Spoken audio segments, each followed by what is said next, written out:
Hey yo yo yo, salut les turfeuses et salut les turfeurs, bienvenue pour un nouveau pronostic de Benoît Requin. Ok, place au pronostic du quintet du mardi 4 février, direction Paris-Vincennes pour le prix de la Chartre sur le Loir.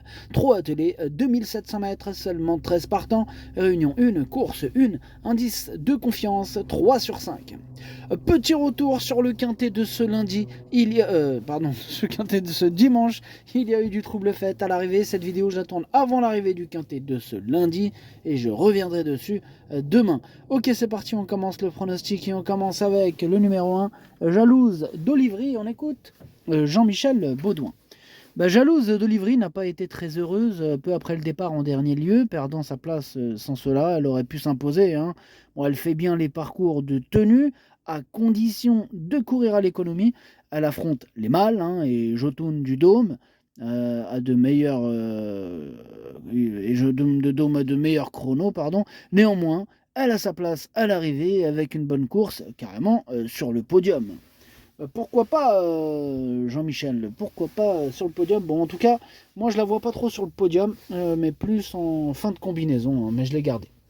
Bref, on passe au numéro 2, c'est Jet Society, et on écoute Mike Esper.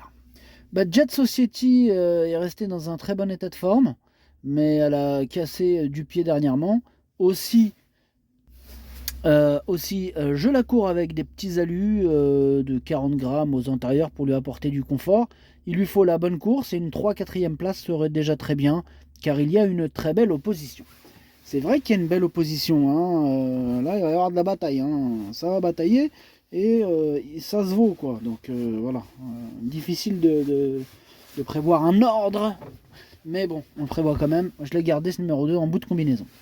On passe au numéro 3, c'est Jour de fête et on écoute Nicolas Bazir.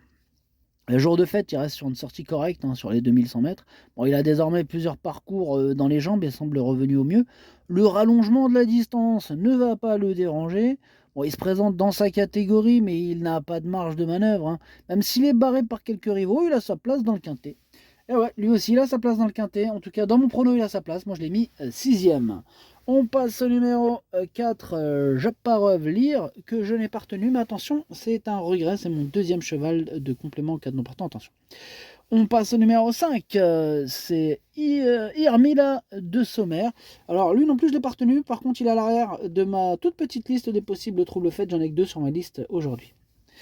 On passe au numéro 6, c'est journée rêvée. Alors là, on n'aura pas les commentaires de l'entraîneur, c'est Jean-Philippe Dubois qui est parti pêcher avec Captain Ian Barbeau. Bref, amusez-vous bien. Ce numéro 6, j'y crois dur comme fer, je l'ai mis 5e.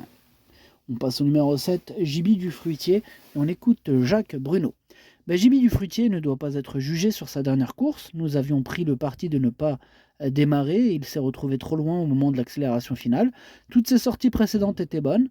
Il faut lui masquer l'effort avec tous les aléas que cela comporte, mais il affiche une excellente condition physique à l'entraînement. En étant plus offensif cette fois, il devrait se réhabiliter. En tout cas, je table sur une réhabilitation. Moi, je l'ai mis 4e. On passe au numéro 8, Jalendra de Malak. On écoute Alexis Grimaud. Jalandra de Malak a encore bien gagné dernièrement alors qu'elle effectue une petite rentrée après un break. Cette course lui a fait du bien et elle est encore mieux. Mardi, elle affronte sans doute une opposition un peu plus relevée que d'habitude, mais elle peut encore franchir un palier. Sa place est sur le podium et il n'y a pas de raison pour que la belle série s'arrête. Jalandra de Malak enchaîne les victoires, enchaîne les belles performances. Ce numéro 8 peut encore faire très mal. C'est lui mon préféré, c'est lui que j'ai décidé d'installer en tête. On passe au numéro 9, Jewel de Banville, que je n'ai pas retenu. Bon, maintenant, affaire d'impression, question de feeling avec ce numéro 9. Voilà. On passe au numéro 10, Jotun du Dôme. On écoute Philippe Dojar. Jotun du Dôme, il court de façon régulière car les engagements s'enchaînent plutôt bien. Il évolue en pleine forme et n'a pas eu des parcours difficiles ces derniers temps. J'en attends encore une très belle sortie au vu de ses récentes belles prestations. Il est toujours bien. Tant mieux s'il est toujours bien parce que je le vois faire très très mal à ses adversaires. Moi je l'ai mis 3e. On passe au numéro 11. C'est Joli Star que je n'ai pas retenu, mais c'est lui qui m'embête le plus. C'est lui mon gros regret. C'est lui mon cheval de complément. Cadeau partant, attention possible, cassage en vue. On passe au numéro 12, Initial Héros. Je ne l'ai pas retenu, mais c'est lui le chef et le capitaine de ma petite liste des possibles troubles faits. Et on termine avec le numéro 13, Julia Quick qui en écoute Thierry Duval d'Estaing. Julia Quick a gagné facilement à Cordemais et revient à Vincennes avec des ambitions. Même si elle doit nous rassurer un peu dans la capitale, elle montre toujours de l'envie à Vincennes. Il lui faut affronter de bons mâles, mais elle est restée en bonne forme et fera de son mieux. En tout cas, sur sa classe, ce numéro 13, j'y crois.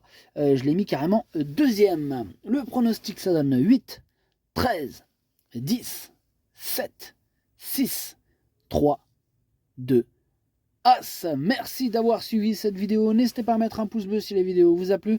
Merci pour vos likes. Merci à tous ceux qui prennent la peine de mettre un petit pouce bleu comme ça fait plaisir. N'hésitez pas, non je me suis mélangé, pour accéder à tous mes tickets pour la course du Quintet, bien rendez-vous directement en description de la vidéo, à jouer avec modération, bonne chance, chopez-le moi, ciao.